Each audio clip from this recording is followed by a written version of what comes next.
जब भी car safety की बात चलती है तो सबसे पहले एनकैप का नाम याद आता है। एनकैप के टेस्ट में कार को चारों तरफ से ठोक बजाकर देखा जाता है और पता लगाया जाता है कि गाड़ी की बिल्ड क्वालिटी कैसी है और उसके ऑक्यूपेंट्स पर कोलिजन का क्या असर होता है। पर हम आज एक दूसरे टेस्ट के बारे में बात करने वाले हैं जिसे मूस टेस्ट कहा जाता है। इस टेस्ट के अंदर ये देखा जाता है कि अगर कार हाई स्पीड में है और उसके आगे कोई जानवर या इंसान आ जाता है, उस सिचुएशन में कार किस तरीके से रिएक्ट करती है और इससे ये भी पता लगता है कि गाड़ी की स्टेबिलिटी किस तरीके की है। वीडियो में आगे बढ़ने से पहले मैं आपको ये बताना चाहूंगा कि ये टेस्ट इंडिया में नहीं किए गए हैं। Most of the test are conducted in Europe. इस वजह से इसमें दिखाई गई ज्यादातर कार्स यूरोपियन स्पेसिफिकेशंस की हैं। So please don't draw any conclusion about Indian cars by watching this video only, क्योंकि कुछ इंडियन कार्स के रिजल्ट इन कार्स से अलग हो सकते हैं। तो चलिए वर्स्ट टू बेस्ट इन 10 सबसे स्टेबल कार्स के बारे में बात कर लेते हैं।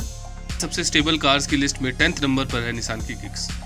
किक्स को निसान ने as a compact SUV launch किया था। इस कार को हुंडई की क्रेटा और उसी सेगमेंट की दूसरी कार्स को टक्कर देने के लिए उतारा गया था, पर कार की सेल्स इतनी ज़्यादा ख़राब है कि मैंने आज तक एक भी गाड़ी सड़क पर नहीं देखी है। इस टेस्ट में किक्स ने काफ़ी कंसर्निंग बिहेवियर दिखाया है। सिर्फ 65 किलोमीटर पर आवर की स्पीड पर ही कार मैसिवली ओवरस्टेयर हो जाती है और एक तरफ से पूरी तरीके से उठ जाती है और ऑलमोस्ट पलटने वाली होती है।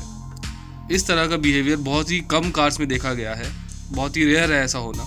और इस सेगमेंट की कार से या इस प्राइस पॉइंट पर आने वाली किसी भी कार से ये स्टेबिलिटी ब्लंडर बिल्कुल भी एक्सेप्ट नहीं किया जा सकता। कार ने टेस्ट में इतना ज़्यादा खतरनाक परफॉर्म किया है और वो मतलब ऑलमोस्ट पलटने वाली ही थी।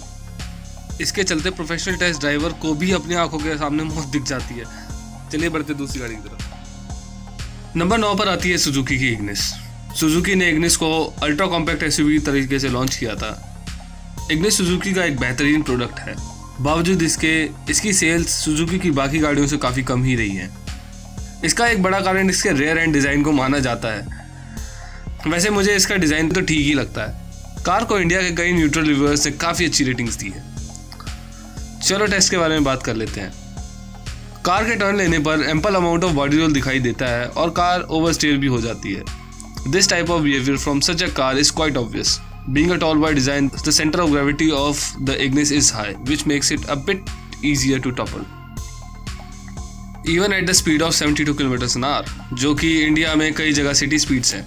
As a result, I would say car is showing a bit concerning stability issues. अगली कार है डाचिया की डस्टर। हाँ जानता हूँ डाचिया इंडिया में ऑपरेट नहीं करती है, पर रेनो, निसान, डाचिया तीनों सेम डस्टर बनाती हैं with little cosmetic tweaks only. खैर डस्टर को इंट्रोडक्शन की ज़रूरत तो है नहीं, फिर भी बता दूं कि डस्टर ही वो कार है जिसने कॉम्पैक्ट एसयूवी सेगमेंट की सिर्फ इंडिया ही नहीं कई देशों में शुरुआत की थी। डस्टर एक सब 4 मीटर कार है जो इंडियन मार्केट में बहुत सारी एसयूवीज के साथ कम्पीट करती है। Duster really is a butch SUV by all means and it has also acted like one in the test. 75 kilometre की स्पीड में टर्न लेने पर कार ओवरस्टीयर हो जाती है और बॉडी रोल काफ़ी विजिबल है।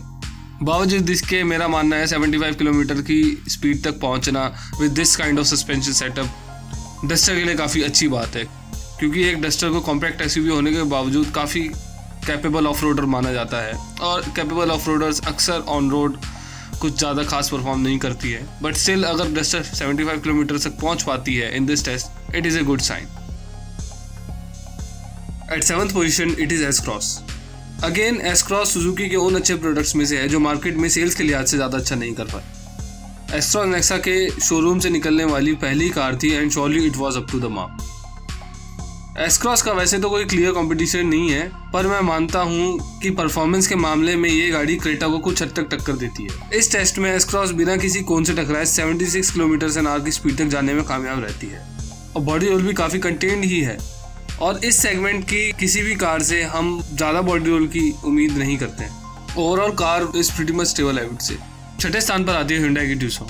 जब गाड़ियाँ बेचने की बात आती है तब Hyundai इंडिया में दूसरे नंबर पर आती है। The Santro success truly made Hyundai sells its other car like hot cakes. पर ट्यूसॉन के साथ कहानी कुछ अलग है। कम सेल्स होने के कारण पास्ट में Hyundai ने ट्यूसॉन की प्रोडक्शन कई बार रोकी है।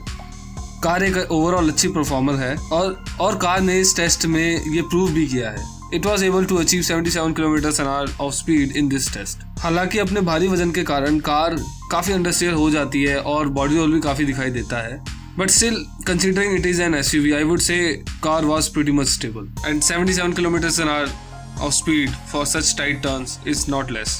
अगली वो गाड़ी है जिसको कोई इंट्रोडक्शन की जरूरत नहीं है। i10 को Hyundai ने सुजुकी स्विफ्ट की टक्कर में उतारा था और बहुत हद तक i10 स्विफ्ट की मार्केट को ख़राब करने में भी कामयाब रही थी। कार को ओवरऑल एक अच्छी फैमिली हैचबैक माना जाता है with decent performance and space inside. Moose test में i10 ने काफ़ी बेहतरीन परफॉर्म किया है। इस टेस्ट में ये कार बिना किसी कोन से टकराए 77 km/h की स्पीड तक पहुंचने में कामयाब रहती है। कार में ऐसा करते टाइम कोई ओवरस्टेयर या अंडरस्टेयर भी नहीं दिखाई देता है और बॉडी रोल भी बहुत कंट्रोल्ड था। इस तरह की कार से पता लगता है कि कार के प्राइस और उसकी हैंडलिंग का कुछ खास लेना देना नहीं है। सुजुकी स्विफ्ट इंडिया में सबसे ज़्यादा पसंद की जाने वाली कार है और इसी वजह से ये सबसे ज़्यादा बिकने वाली गाड़ी भी है। ये रिलायबल है, तेज़ है, कंफर्टेबल है and is a truly light weight samurai on the roads. Car को एक बहुत ही अच्छा ओवरऑल परफॉर्मर माना जाता है, दो the story with its build quality is सब बिट डिफरेंट। मूव्स टेस्ट में कार ने काफ़ी बेहतरीन परफॉर्म किया है। कार 77 km/h की स्पीड तक जाने में कामयाब रहती है बिना किसी कोन से टकराए। ये करते वक्त गाड़ी में बहुत ही माइनर ओवरस्टेयर दिखाई देता है और बॉडी रोल भी बहुत ज़्यादा कंटेन है। खैर ये तो होना भी था क्योंकि कार काफ़ी लाइट वेट भी है और सस्पेंशन सेटअप भी हल्का सा स्टिफ है and car looks quite stable in this test I would से।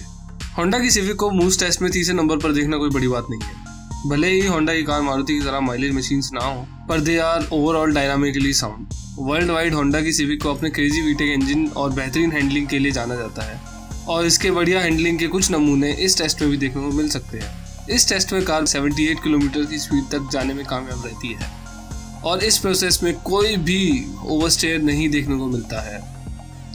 कोई ओवरस्टेयर, अंडरस्टेयर या फिर कोई बॉडी रोल इस कार में विजिबल नहीं है and car is extremely stable I would से। इस मोस्ट स्टेबल कार के लिस्ट में दूसरे नंबर पर आती है Jeep compass. Now this is the one for which I am really shock. किसी भी गाड़ी की अच्छी सेल्स के पीछे कोई वजह होती है और कंपास की वजह इसके बढ़िया ड्राइविंग डायनामिक्स है, वो भी एसयूवी होने के बावजूद। It was able to achieve 79 km/h without even touching single cone while tackling with sharp turns. These types of results are really commendable for such segment of car. Kilometre 77 जो ये test conduct करते हैं उनका मानना है Jeep Compass is one of the best performers in the moose test. इसको 81 km/h की speed पर भी टेस्ट किया गया। उस टेस्ट में भी रिजल्ट काफी सिमिलर थे, हालांकि एक कोन से कार टकरा जाती है। अब मैं आपको दिखाना चाहूंगा अपने साइज और सेगमेंट के बावजूद इस कार ने कितना अच्छा परफॉर्म किया है। इसमें आप देख सकते हैं एक विंडो में ऑडी टीटी और दूसरे में जीप कंपास। ऑडी टीटी एक स्पोर्ट्स कार है, ध्यान रखिए। टीटी और कंपास दोनों ही ऑलमोस्ट सेम स्पीड पर हैं और एसयूवी होने के बावजूद कंपास ने टीटी से मूव्स टेस्ट में काफी बेहतरीन परफॉर्म किया है। आई रियली हैव टू से कुडोस टू कंपास। नंबर 1 पर है होंडा की जैज। जी हाँ, ना कोई महंगी सेडान ना कोई high and hot hatch. Number 1 position पर है ये अंडररेटेड कार। होंडा ने जैज को प्रीमियम हैचबैक सेगमेंट में लॉन्च किया था, पर अपने लॉन्च के दिन से ही जैज मार्केट में कुछ ज्यादा अच्छा नहीं कर पाई। पर यहाँ होंडा की जैज ने कमाल ही कर दिखाया है। पहले कार को 80 km/h की स्पीड पर भगा के देखा जाता है।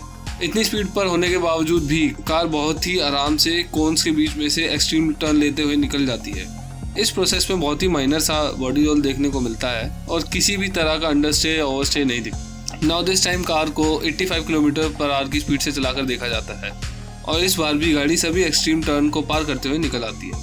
अब हमें ये तो पता है कि कार की स्टेबिलिटी बहुत ही अच्छी है, पर कितनी अच्छी है ये देखने के लिए मैंने इस कार को पोर्श 911 से कंपेयर किया है। एक विंडो में 911 है और दूसरे में जैज है। विद ओवरस्टेयर जैज 85 km की स्पीड तक जाने में कामयाब रहती है, वहीं पोर्श 83 की स्पीड तक ही जा पाती है। दोनों कार कोन से तो टकराती हैं, पर किलोमीटर 77 ने माना है कि ये कोई डैमेज कॉज नहीं करेगा रियल वर्ल्ड सिनेरियो में। अब हम जैज के साथ ही इस वीडियो को खत्म करते हैं। प्लीज कमेंट में बताइए आपको वीडियो कैसी लगी और ये भी बताइए कि क्या आपको लगता है इंडिया में ऐसी कोई कार है जो जैज को बीट कर सकती है मूव्स टेस्ट के अंदर। Please do like and subscribe to my channel also. Thank you.